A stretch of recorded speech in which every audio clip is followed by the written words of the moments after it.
Ano daw pong lumabas dun sa listahan nila? May ka-name daw po yung asawa ko nung nasa airport na po kami. Yung first po, sinabi alo, pero yung binigay na po na charge sheet sa amin is nasa watchlist na. Sa ngayon, nakalapit na ba kayo sa immigration? Kasi parang sila ang makakasolusyon dito kung may mga katanungan ka eh. Nung una po, wala silang masabing solusyon. Tapos nung mga this week lang po, nagkaroon na sila ng sabi lang, hintayin yung guidelines, ganun lang po. Wala silang masabi na kailan maayos, sabihin lang nila maghintay ng maghintay, ganun. Yes, nung natingnan po natin na ipadala po ng inyong staff yung initial information dito po sa case na ito, nakita po natin itong pangalan niya po ay tama na ilagay po doon sa alert list because of relations doon sa mga previous Pogo companies. Dahil ang pinagbasihan po ng immigration ay yung listahan po ng lahat ng empleyado ng mga Pogo companies ang kanyang visa based on the marriage po Pilipinas. So sa tingin po natin ay makakatulong po ito dito sa kanyang problema, dito po sa magandang solusyon po ito dito sa kanyang problema at mabibigyan po natin ito ng parang batang assistance kasi ang stand po ng Bureau pagdating po sa mga ganito is yung family. Gusto po natin magkakasama ang pamilya. Kayo po ay hindi nakatuloy sa trip nyo to China, pauwi ng China, dahil ano pong nangyari? May ka-name daw po yung asawa ko nung nasa airport na po kami. Kasi usually immigration officer ang nag-aasikaso. Ano daw pong lumabas dun sa listahan nila? Yung first po, sinabi alo, pero yung binigay na po na charge sheet sa amin is nasa watchlist na. Watchlist ng alin? Nang i-report, mga nag-work daw sa Pogo, ganun, or mga hindi sumunod sa patakaran last year. Ulitin lang natin, ma'am ha, para maging klaro po. Ang asawa niyo po ay Chinese national. Apo. Kasal po kayo legally Apo. dito sa Pilipinas. Apo.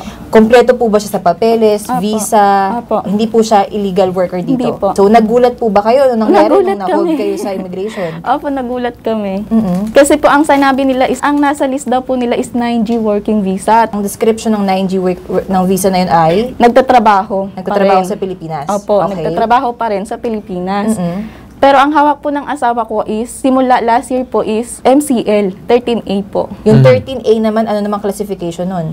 Married to Filipina po. So talagang na-surprise kayo na nasa watchlist ang asawa mo? Opo. Kilala mo naman tong asawa mo? Opo. Personal? Opo. Sa'yo umuuwi? Opo. Ano po bang trabaho ni Mister? Ngayon po wala po, kasi nagbakasyon lang po talaga kami nung last year pa. Bakit po siya napunta sa watchlist kung wala siyang trabaho, kung nagbabakasyon lang? Ang sinabi daw po is yung mga lumabag last year na mga hindi daw po nag-downgrade, ganon, hindi mga lumabas. Tapos ang sinabi po nung BI is mag-set voluntary na lang daw po asawa ko. Which is, Para mag-voluntary na ipa-deport yung sarili niya, yun ang ibig opo, sabihin na. yun yung pinaka-suggest nilang lahat. Which is ayaw gawin ng asawa mo? Hindi namin gagawin kasi wala naman siyang nilabag. Wala siyang violation para sa mata mo. Okay? Palagi namin tinatanong to, syempre, kami, hindi namin kilala yung asawa mo. Ikaw, asawa mo yan. Opo. Sigurado ka bang hindi siya related sa kahit na nung illegal activities dito sa Pilipinas? Wala. Opo. Malinis. Opo. Sigurado ka? Opo, updated din yung visa niya. Tapos Okay. sa system nila sinasabi hindi daw po updated. Pwede ba naming matanong, bakit kayo uuwi ng China? Para po manganak. Dahil And then buntis ka ngayon. then mag-a-apply na rin po ako ng resident visa sa kanila.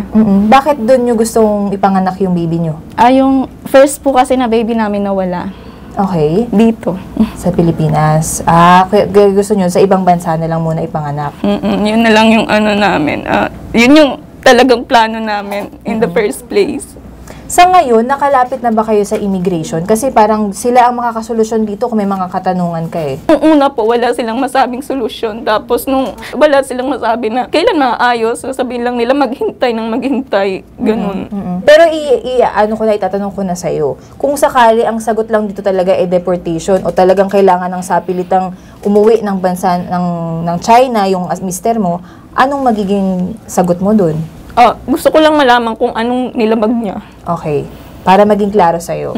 Okay. Sige. Actually, clarification lang naman talaga ang kailangan, ang mabibigay nating tulong kay Mika, Sir Carl. Dahil itong mga bagay na ganito, sensitibo to. At saka guidelines to. Kumbaga, hindi naman natin pwedeng baguhin yung batas para sa kaso ng mister mo. Susundan pa rin natin kung ano yung tamang proseso base sa makikita ng Bureau of Immigration. Okay, Mika? Okay po. Okay, sige.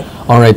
So siguro para masagot ang katanungan nitong ni Ma'am Mika, Makakausap natin sa kabilang linya itong si Ma'am Dana Sandoval, spokesperson ng Bureau of Immigration. Magandang umaga po sa inyo, ma'am. Hi, good morning. Magandang umaga po.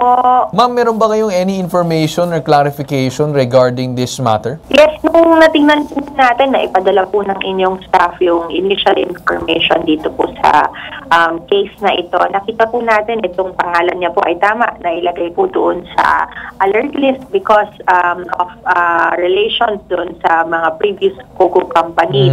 Dahil ang pinagbasihan po ng immigration ay yung listahan po ng lahat ng empleyado ng mga POGO companies. But seeing po, tama po yung nabanggit niya kanina na ang kanyang husband ay iba na ang visa, used to be working as a 9G, yun yung tinatawag natin na working visa here in the Philippines.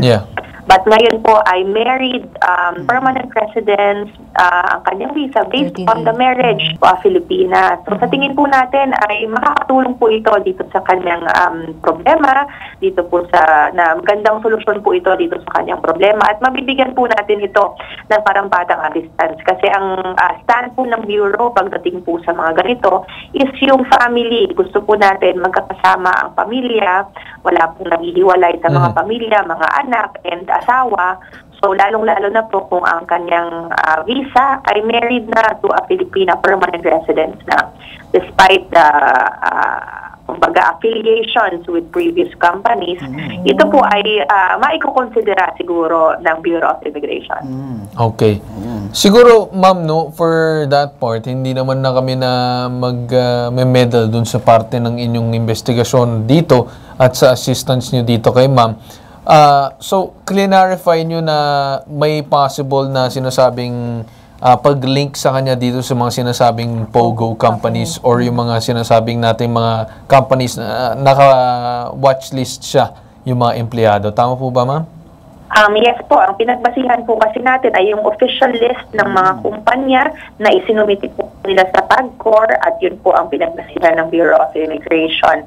So yung mga nagtatrabaho po doon sa mga kumpanyang yon, may listahan po sila at yun po ang pinagbasihan natin for the alert list. But of course, hindi yan naman parang hindi yan sweeping.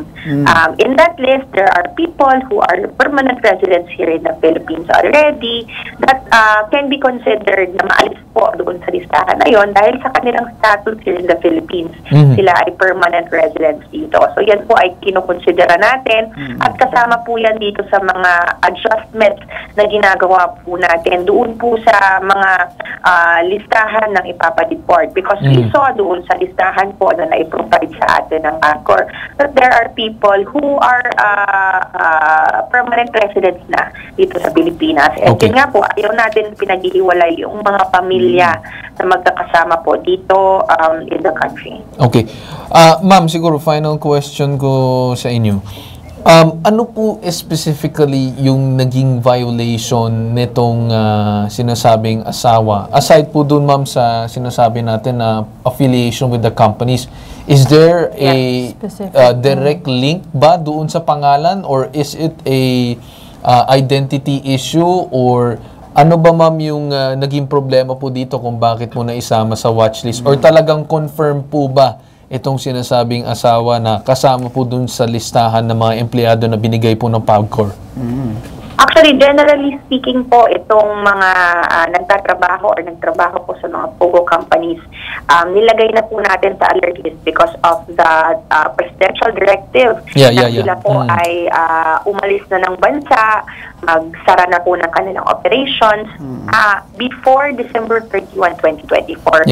But of course, may mga exceptions sa mga cases. And in this case po, siya po ay may asawang Pilipinas. So meron siyang magandang dahilan kung bakit siya nananatili dito po sa Pilipinas. At naiintindihan po natin yan. And this is being considered also by the office. Kasama po yan yung pamunuan po ng ating commissioner ay discuss po itong matter na to. At nakita po that there are indeed a handful of individuals that are married to Filipinas that are already living here permanently that may be considered na maalis po sa listahan na yun. So, ma'am, So, base po sa inyong pagsasabi at pagsasalita po ngayon sa aming programa, parang nakikita ko po na talaga pong confirmed itong sinasabing asawa po ni ma'am na meron po talagang affiliation doon po sinasabi natin mga POGO or Philippine Offshore Gaming Companies. Tama po ba? If it happened po before December 31, yes, we can say that. But we're talking about kung siya po ay may affiliation pa ngayon, yan po yung titingnan din natin doon sa mga documentation na kanyang pinapakita. Kung wala po siyang affiliation ngayon, that could really help doon po sa case niya para po makonsider po siya not to be part of this list. Okay. Okay. Very much clear na ma'am doon sa part ng inyong investigasyon dyan sa Bureau of Immigration. So, asaan po namin ma'am yung magiging assistance po dito sa pamilya nila ma'am Mika. So, maraming salamat po sa inyo ma'am Dana sa pagsagot po sa aming programa. Of course, anytime po, makakaasa po kayo na bibigyan po natin ng full assistance ito pong kaso na ito. Salamat po and good morning. Alright, thank you. Okay, so, Ma'am Mika, clear na ba sa iyo yung naging usapan natin sa immigration? Opo. So, sinabi naman nila yung dahilan, yung rason. So, naiintindihan naman natin yun. But, yung maganda niyong sinabi is dahil nga kasal na siya and considered as legal resident na siya or permanent resident here, then there could be considerations given. So, yung options na sinasabi mo noon, hindi siya yung options ngayon. So, Okay. sana Naiintindihan naman... mo. Yung solusyon na hinahanap mo na sa'yo rin pala kasi pinakasalan mo tong Chinese national na to. Opo. Malaking consideration para mawala siya sa listahan, nakasal siya sa'yo. Opo, At yun- may anak na kayo, syempre kung law-abiding naman yung mister mo, wala naman sigurong dahilan para i-deport siya o talagang manatili siya dun sa listahan. Pero then again, kailangan mong pagdaanan yung prosesong ibibigay ng Bureau of Immigration. Okay, Mika? Tama. Saka may narinig ako kanina sa sinabi ni Ma'am Dana na there's a handful of people na kumbaga natatanggal naman sa listahan kasi nga may mga consideration silang ibinibigay. Yes. So malamang hindi lang naman ikaw yung may ganitong problema. May mga iba na rin na natanggal sa listahan noon. At kami, hopeful din kami na maayos to. Well, nakikita naman natin, no, yung kasagutan sa inyong tanong ay nasa inyong pagmamahal sa isa't isa. Nakikita naman natin na dahil mag-asawa kayo, doon po natin nakikita na Yes. love can move mountains. Wow. Sinasabi nila, di ba? Maraming salamat po sa inyo, ma'am. Thank you po. Alright, maraming salamat. At dyan po tayo nagtatapos sa sumbong na to. Ito ang nag-iisang pambansang sumbungan, tulong at serbisyong may ibang katangian, katangiang bitag. Ilalapad ka, Tiki-Iwan, itong hashtag, ibubitag mo.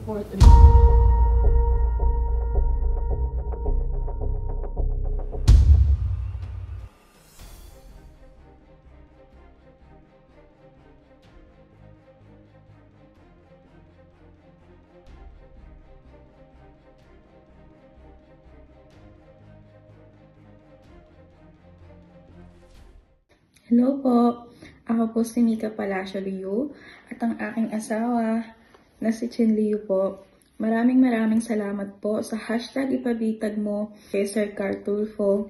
Kung hindi po dahil sa inyo, siguro hanggang ngayon, naghihintay pa din kami ng progress sa immigration.